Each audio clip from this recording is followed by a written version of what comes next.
Hello everyone, welcome back to another new video, and today, I will be showing you a study that honestly, shocked me. In the following position, white is down a queen for a rook and bishop, but the enemy king is almost in a mating net. Almost because the king can escape to e7, which is very hard to prevent because rook f7 can be met by knight to g3 check, forcing white's king away from the center. To not give black any time, white will need to start checking immediately with rook to f6 check.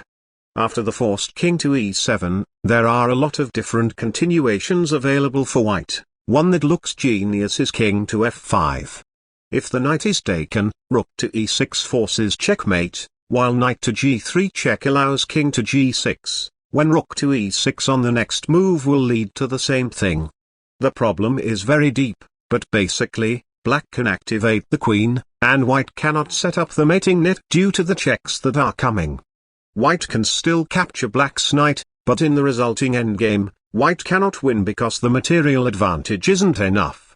White must choose a different approach, and it seems that any other check would let black take the knight. However, be prepared for what is coming next.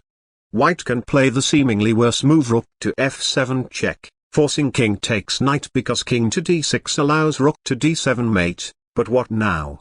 King to f5 allows black's queen to activate as usual, while rook to f8 check would eventually let the king reach f7. The answer is actually just the same: rook to d7 check. King to e8 loses the queen to a discovered check, so black plays king to c8, and now comes the key moment. At first glance, my idea is to move the rook to g7 to take control of g3, which is very important because knight to f2 check allows king to f5, when it is mate soon after the king reaches e6. But the problem is that black will play knight to g3 check anyway.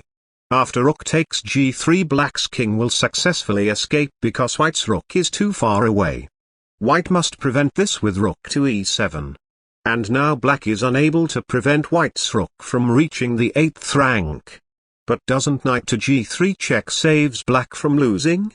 Nope, after king to f3, because even though black's queen can start checking, white shockingly escapes all the check by using the enemy knight as a shelter.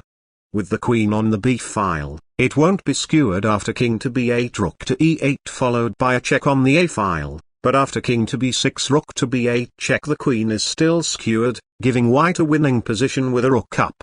If you want to see more brilliant chess studies like this, be sure to like and subscribe for more, and I will see you all in my next video. Goodbye.